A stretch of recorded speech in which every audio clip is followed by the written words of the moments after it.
Pamsoroi ombarume ndiri mwana ndima ndinoda ndizakure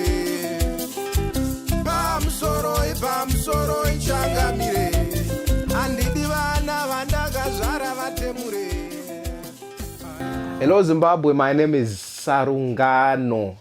Siri pachitupa ramunowanzoda kuziva rere ndinonzi Innocent kufa kunesu. And thank you for having me on this program. Zvimwe zvingangoshamisa vanhu vemuZimbabwe.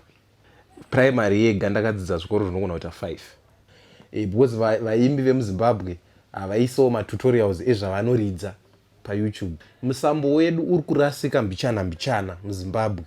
One of the reasons why zvichizobuda sekudaro, Sarungano beyond zvemusic zvake is also a vocal actor.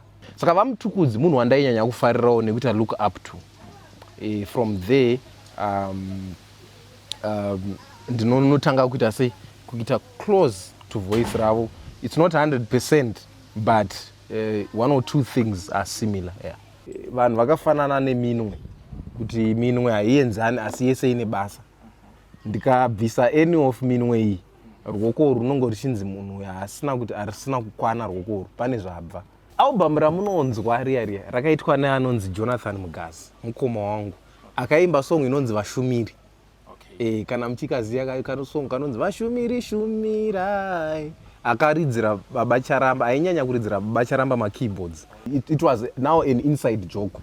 Kunzi vaMtukudzi vafa was no longer something chaitishamisa. Saka ndinonzi vaMtukudzi vashaya apa vanga it was now true.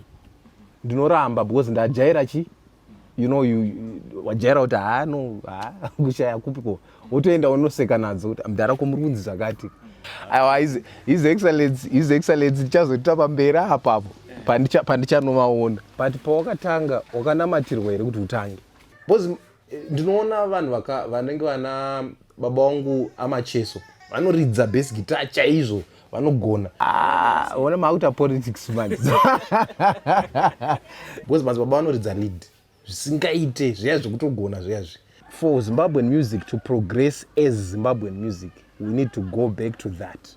Ndakaona vanhu vakawanda vachiti mazhonero emuZimbabwe akutofa. No, mazhonero emuZimbabwe haafe.